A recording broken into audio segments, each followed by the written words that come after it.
the lockdown. Yes. That must have been a big experience. Horrific. Yeah. All the hotels that we do work for closed down. When it opened up, everyone went crazy. I mean, people just travelled and travelled and travelled. Hotels all put their prices up because everyone wanted to go. And I think it gets to a point where people are not prepared to pay those prices. So you think they will come further down? I'm not sure that they'll go down, but I don't think they'll go up at the same rate. So with the podcast, how do you then get access to all the different actors that you're interviewing? If somebody's got a new film coming out, their agent will contact us and say they're doing the Graham Norton show in the evening, can they do you first, which is really flattering. It's such fun because they are amazing storytellers. So what's the legacy that you would like to leave behind you? That's such a lovely question. I would like my legacy to be I connect people and places with possibility. Welcome to Driven Women by Cash and Rocket, where exceptional women break barriers and share their journeys. Right, ladies and gentlemen, I am today in the back of the taxi here at Peninsula with Tanya Rose, who's also the CEO and the founder of an incredible luxury travel company called Maison Rose. It's Mason Rose. Mason Rose. But everyone thinks it's Maison Rose. It sounds more glamorous, actually. Well, I like Mason. So tell us all about how it all started, and were you just an explorer and decided let's basically show the world what can be created? I tell you how it started. I grew up in Switzerland. My father and mother left the UK for tax purposes in the 70s. And Switzerland is very well known for hotels and the hotel school at Lausanne. My father was an entrepreneur, and when I was about 12 years old, he said, what do you want to do? And I said, I think I want to do something with hotels and hospitality and travel. So he said, okay, you should go to the Lausanne Hotel School. So I put my name down when I was 12. My path was I was going to go there when I was 18. So that was very much my trajectory. Sadly, my father died. When I was 21 years old. He was very ill when I was 18. So basically, instead of going to hotel management school, I went to Paris and I got a job in a hotel, and I did everything from chambermaiding to reservations to reception. It was fantastic. I absolutely loved it. And I went to the St. James's Club, which was owned by Peter de Savary. I spoke fluent French and I spoke English. And one day he said to me, young lady, you get on well with the clients. I want you to organise and set up the PR department. So I said, wonderful. I had no idea what PR was, but I knew I spoke the language. And so I did that for 4 years. And then I came back to the UK and I worked at the Savoy Hotel for 7 years. And one day I woke up and thought, I'm going to start my own agency. And so that's what I did with my best friend, who's called Sarah Mason, which is why it's Mason Rose. And we started in 1993, so over 33 years ago. And we started doing PR and sales and marketing for hotels. And so you go to the hotels and then you build the packages, or how does it work? So we actually do PR and sales and marketing for them. So we target journalists to make them write and how to spend it, and Tatler and Condé Nast Traveller. And then we go and see travel agents who then do packages for the hotels. Okay. So we have a team of sales and PR. There are about 40 of us now, so we're global. And when we started, nobody else did what we did. So we were sort of the first out of the gate doing that. Yes, exactly. Amazing. And so obviously running a company like that, you get to travel the world. I do. So you're living mostly on an airplane? Do you know what? I am living on an aeroplane, but in a very nice way. I go to 5-star hotels. I fly in very nice class of flight. And what I think is wonderful about what I do is I don't feel like I'm working, because I married two things that I love: people and travel. So basically I meet wonderful people, I travel to fantastic hotels, and I never feel like I'm working. So although I do spend a lot of my time on an aeroplane, it never feels like work. And so what is your, I mean, you must have a lot of destinations, but is there one that stands out where you say this was the best trip? Do you know what? We look after so many wonderful hotels.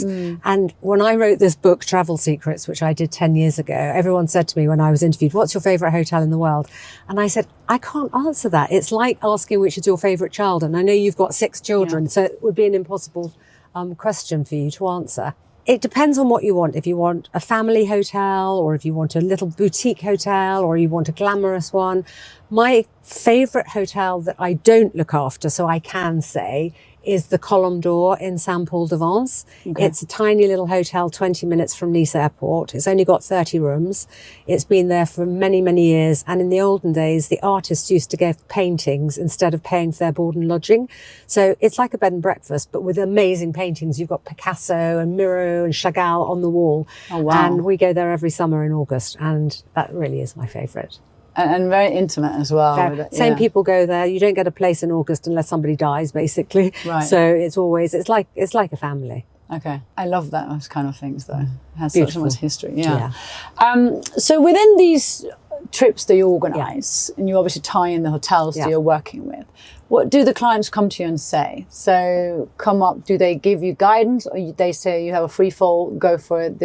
How does it work on normally? What the hotels pay us a retainer fee to get them written about in magazines. So they tell us all their news, or if they're brand new, we obviously do a launch. Yeah. So we've launched new hotels, we reinvent hotels. So it's up to us to come up with stories. Right. And then on the sales and marketing side, we tell the travel agents what's special about the hotels. So as I said, this is a great one for families, or this one is owned by the King of Morocco and is the most amazing place for a getaway for a weekend or for a 60th birthday or anything like that. So we follow the trends.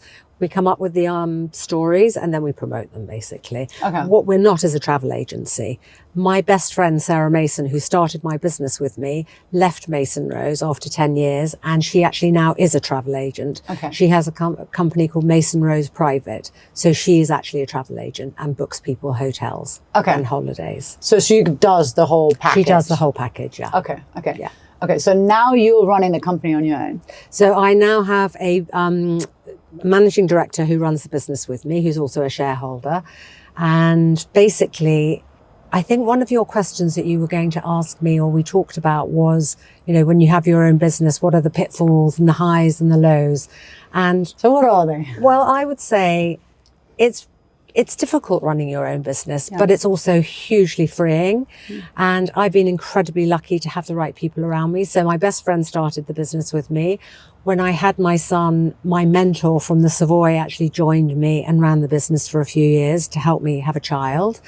And now my managing director has been with me for 20 years. Wow. And so it's really important to have that team around you. Yeah. And the other thing I would say is, get people to do things that you're not good at. You can't all want to be the same and do the same thing. So in our business now, Maria, who's my MD, is called the spreadsheet and I'm called the spritz. So I go around doing all the lovely bits and she does all the business bits. She runs the company and she's amazing at it. So we are very different. We always see things the same way, but we come from a very different starting point. Right. So the business runs really well. Okay. And within these trips that you go to, are there sometimes where she comes along?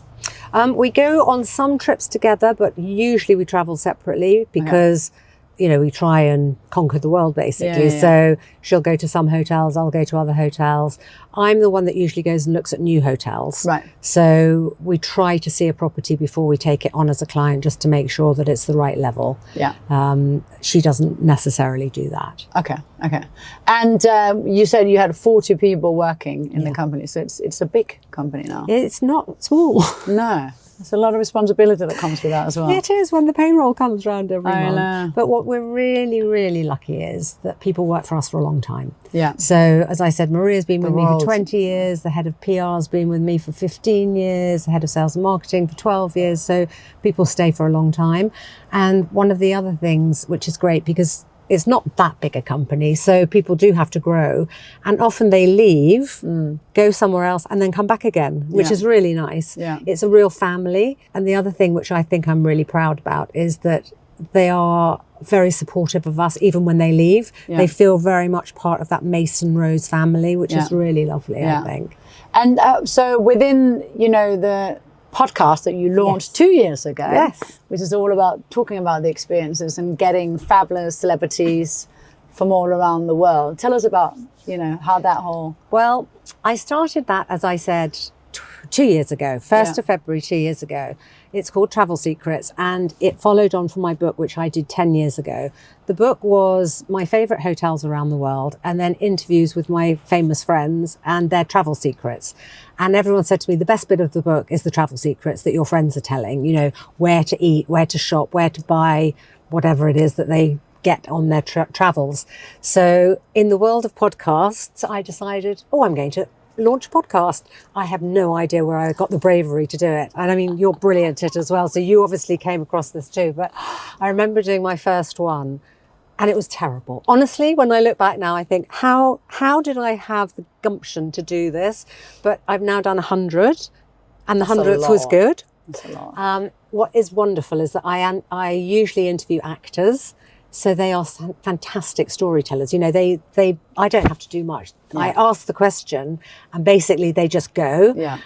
What's very interesting is that they all have the same questions and they say completely different things. They've all got the same questions? Same questions, exactly the same questions. Really? It's a bit like Desert Island Discs. They have exactly the same format, the same questions, but they literally come up with different answers. Even if they're saying Venice, and a lot of them say the same place, they still say different things. So people come up to me now and say, I follow your itineraries to the T, or where Charles Dance said he went, or where Mark Strong said, or Matt Lucas. So people write down these tips and the secrets and where they should go. Yeah. But it's very interesting. It's really opened my eyes up to the fact that people are so different. Yeah, and see things with a whole, completely differently. Yeah.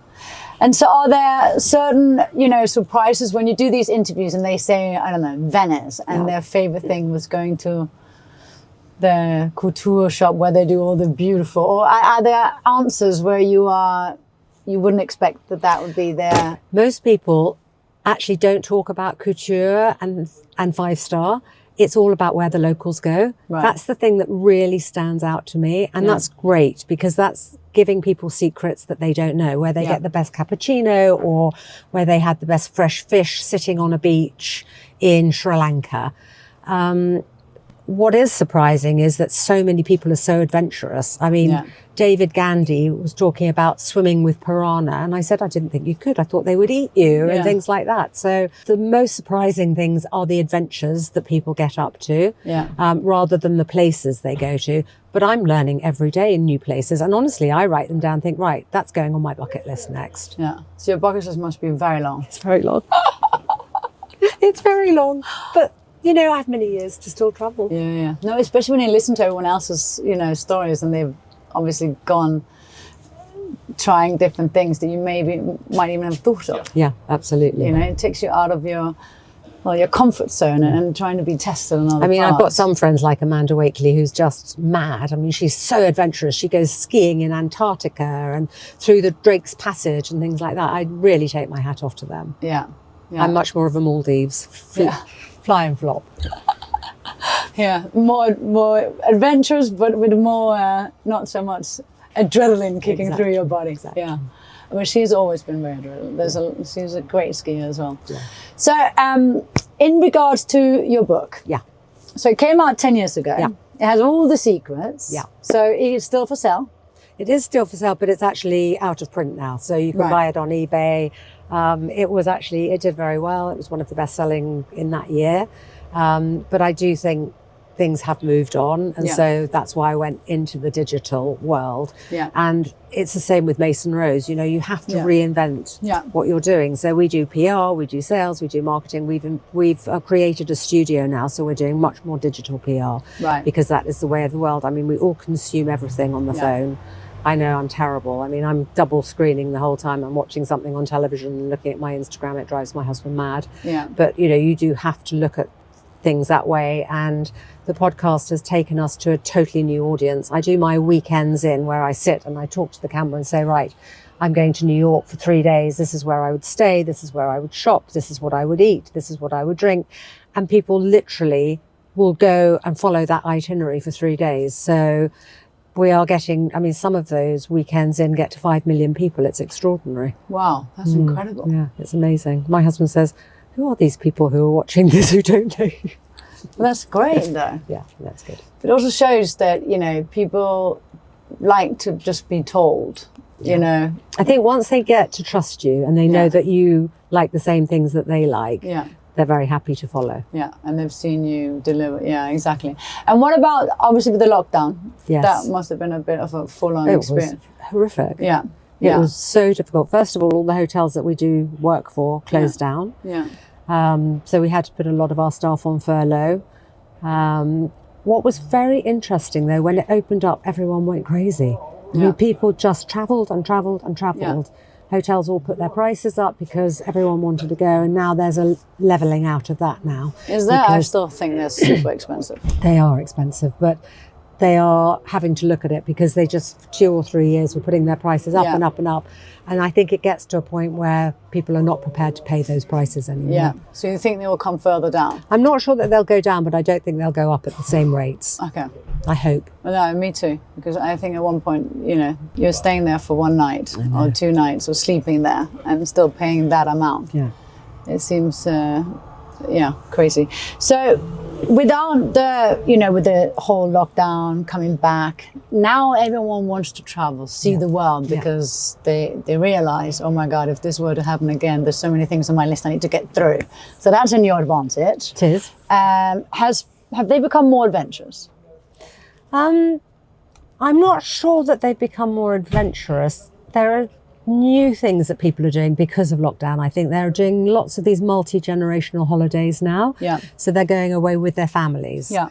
Probably because during lockdown they weren't able to see them. And so they're saying, okay, we're going to make the most of this, but not just on our own. I mean, some people are doing solo travel and adventure travel, but I think multi-generational holidays have become hugely important to hotels, which is really good. Yeah. Because it means the grandparents and then the parents and then the children. It means you're looking for slightly different things when you're going away.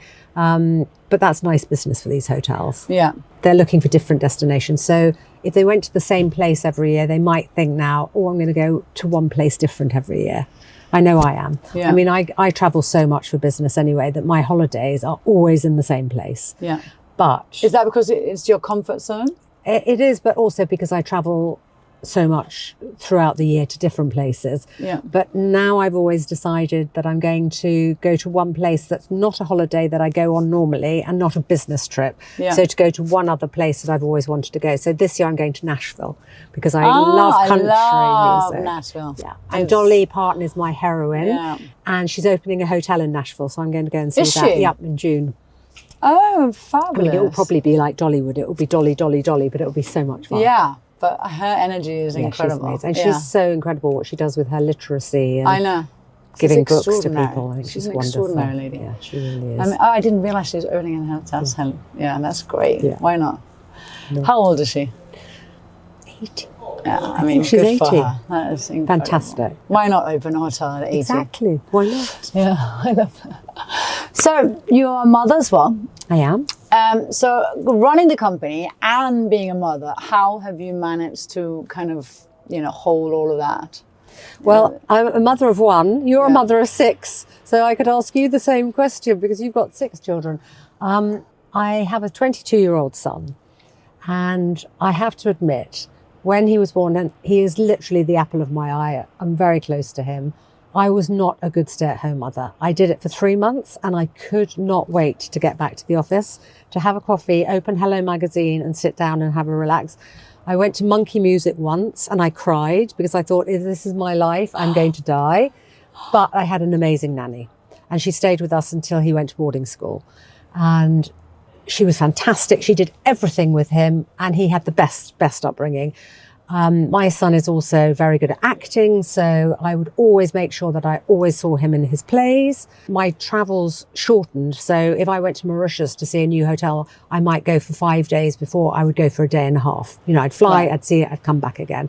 And actually the first trip I did, it was awful. My mother looked after him and she dropped him on his head. I felt so guilty. She literally put him at the top of the stairs outside, shut the door, and then she came out. The pram had gone down and he was on his head. He was fine. He was absolutely fine, but it made me feel so guilty. But my son is incredibly independent. He asked at 7 years old to go to boarding school. He actually said, can I have a meeting with Dad? And I said, well, what about me? And he said, no, you're not invited to this meeting. And he said, I want to go away to boarding school. This is the school I want to go to. And the reason I want to go is Mum travels all the time. You're much older and I'm an only child. And he went to boarding school and it was the best thing in the world for him. He had the best time. So I sound like I'm a totally distant mother, which I'm absolutely not. I'm very hands-on, but I wasn't good at being a stay-at-home mother. Yeah. I think he's very proud of the fact I've got my own business. Yeah. As I said, he's very into his acting. He wants to do film publicity or be an agent. And I think one day he would probably have his own agency. So I think... So you built the whole of being, wanting to go and create something on his own? I don't know if he will do that, but, certainly he's a very independent person. So we're very close. But as I said, I wasn't good at monkey music.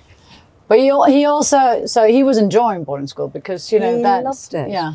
I had girlfriends who had their kids at the same school and the child would be holding onto the car on Sunday night crying. And my son Jake would be like, bye, see you next week. Yeah. It was the best thing for him. Yeah, and summer just made for it. Yeah. I think that I'm lucky that I've managed to have an amazing career, an amazing son, an amazing husband. So, everyone is different. Yeah. My mother was a stay-at-home mum and she was the most amazing stay-at-home mum. She was absolutely always there for us and she was just brilliant. But it didn't work for me, so. Yeah. Well, and everyone has their own kind of journey. Yeah. And so is there an advice that you would have given to yourself in your young of 21 and thinking, I'm just about to start into that journey before you went to the hotel in Paris, or an advice where you said, oh, I wish I'd known that? Do you know what? I think the advice I would give myself is actually what I've done, to be brave and to go out of your comfort zone. So, I've been doing this for 33 years, but starting the podcast 2 years ago was totally new for me. And, as I said, I wasn't good at the beginning, but I think I'm okay now. And on Wednesday, so today's Wednesday, I'm doing my first live podcast at Henley in a theatre for 150 people. That's great. I'm very nervous again. I've never done it, but I'm going out of my comfort zone. So I think the advice I would give my younger self was feel the fear and do it anyway. Yeah. And just try it out. Yeah. Yeah. And so with the podcast, how do you then get access to all the different actors that you're interviewing? Most of them I know. Yeah. One of the biggest things that we have in our agency is, in fact, it's our strap line, creating connections. So it was a really good way for us to show who we knew, because people would ask and we would tell them, but whether they believed us or not was another thing. So this is a great way to actually showcase who we know. And then if one person does it, they tell another friend. So an actor says, I went on this podcast, you should do it. We've become part of that sort of promotional tour now. So if somebody's got a new film coming out, their agent will contact us and say, they're doing the Graham Norton show in the evening, can they do you first? Which is really flattering, actually. Yeah, that's great. It's really great. Yeah. And it's such fun because they are, as I said, amazing storytellers. Yeah. Yeah, and you're seeing so many different, personalities. I'm really marrying the things that I love, because I love theatre and film and I love travel. Those are really my two passions. So I'm on the board of RADA. I was on the board of the English National Ballet. So those are my philanthropic things that I do, help fundraising and, helping Billy Elliot basically be able to go to drama school or ballet school. So I love acting, I love film. So the fact I'm meeting these people and talking to them about travel is really the best of both worlds. Yeah, you get all of that. Yeah. So in regards to one of the questions was for AI. What is your view on the whole AI and the importance of embracing it, working with it? It's a really interesting question.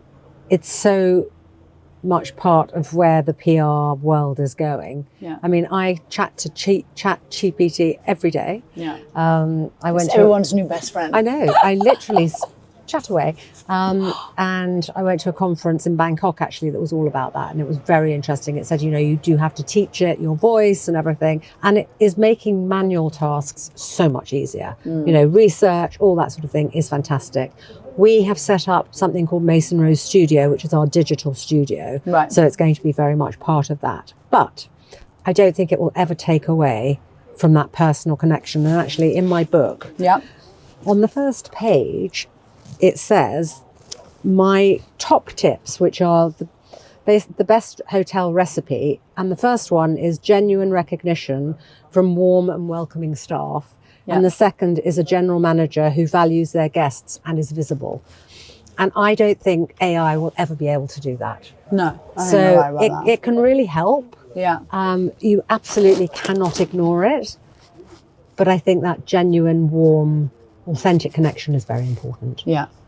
And to stay in that whole, that experience of everyone wants the experiences nowadays, but how do they connect to the client? Exactly. Yeah. And really having that bond that they want to come back and that and look loyalty, at you in the eye, the knowing what coffee they like and what newspaper and I mean, AI can probably help with that, you know, and keeping the records and things, but that actual genuine warmth is very, very difficult to mimic. So in regard to the AI and having such a big team and using some of the different channels, administration, etc., is that something that you see that you and your company will be doing? Definitely. I mean, it cuts time down so much on pitches, research, all of that sort of thing. So it's the administration that it's going to take away. Yeah. It will never take away that connection with people, meeting journalists, meeting travel agents, going to hotels and seeing them, but the actual research and admin, it will really help. Yeah. And what is the most incredible luxury experience that you can think of? All of the hotels we look after are very luxurious. They're all 5-star, but I remember when we did the relaunch of the Mamounia Hotel 15 years ago. I mean, it was so luxurious. We had Cirque du Soleil tumbling down the front of the hotel. We had Jose Carrera singing. They had Gwyneth Paltrow, Jennifer Aniston, Adrian Brody, the lady who did Frida Kahlo, can't remember what her name is, the actress, but amazing actresses and actors on the red carpet, at the party, caviar all night. I mean, I remember staying up all night getting the pictures down the line, down the wire. But it was the most extraordinary party in luxury that I've ever seen. It really, really was. And this is the one in Morocco? In Morocco, yes. And we look after the Royal Mansour now, which is owned by the King, which is even in a different league. It's absolutely superb. It's so beautiful. So we're very, very lucky. The hotels we look after really are superb. It's very difficult to say one specific event. Or luxury, because they all are really very luxurious, but that really stands out. I was there with Adrian Brody in 2006. We did a car ride together through Morocco. Did you? Yeah. Really? So, and then I went there only a few months ago, and it has changed a lot. It's beautiful. I mean, all of those hotels now, they're really done an incredible job. Well, I think you're very brave doing a car rally in Morocco. I know. Well, I'm very adventurous. You are indeed. And when I had on the podcast, I had David Gandy and Yasmin Le Bon and Jodie Kidd. They had done the Mille Milliers. Is it called the Mille Milliers? And they'd had a crash. But then they got back in and they carried on and they finished. I mean, I was absolutely flabbergasted. And also Luke Evans did that. Oh, really? He's a big driver as well. And he broke down just outside Rome. So he couldn't even continue. But he said it was a really nice place to break down because he could go into Rome and have 4 days there. It's really fun. Well, we broke down in the middle of the Colosseum, literally in front. And the police kept trying to get us tickets, thought we'd parked it on purpose. And we're like, no, engine kaboot. Oh, that's so funny. There are some beautiful tours around Italy. I did one in June as well. Oh, how fabulous. The roads and they love, They like seeing nice cars and glamorous women. The car culture there has got a big heart. Fantastic. That and ice cream. Yes, exactly. So what's the future for Mays and Rose? How do you see it, Well, we'll keep going. We've been going for 33 years. As I said, when we started, nobody did what we did. So we have a lot more competition now. But it's actually a lovely hotel industry. It's very much a family. Everybody knows everyone. The PR world is actually very collaborative. There are a few rotten eggs in there, but there are in every business. Most people are very collaborative. So I think the digital world will go very fast, and I think we have to embrace that. in whatever that is. And then obviously I want to continue with my podcast, which I love, and we'll see how my live event goes on Wednesday. Maybe we'll be doing a few more of those and traveling a little bit more with it. So I've got lots more exciting people who've said they want to be on the podcast. So hopefully that will continue. So what's the legacy that you would like to leave behind you? That's such a lovely question. And I think I would like my legacy. As I said, our strapline or our motto is creating connections. So I think I would like my legacy to be, I connect people and places with possibility. Oh, I like that. In regards to your show on Wednesday. Yes. So it's live. Yeah. And you are interviewing. I'm interviewing Christopher Biggins and Simon Williams and Lucy Fleming. She is the heir to Ian Fleming's literary estate, so we'll be hearing all about James Bond and all the books and Goldeneye, where he used to live in Jamaica. Oh, great. So that should be really fun. And again, going out of my comfort zone. So I'm a bit nervous, but it'll be fun. And there's still some tickets. So ladies and gentlemen, go and join. Thank you so much for joining, and good luck with the show on Wednesday. I look forward to seeing it. Thank you. It has been a joy and a delight to be on the opposite side and being interviewed for once. Thank you for having Normally me. you're the one asking all the questions. Thanks for having me. My pleasure.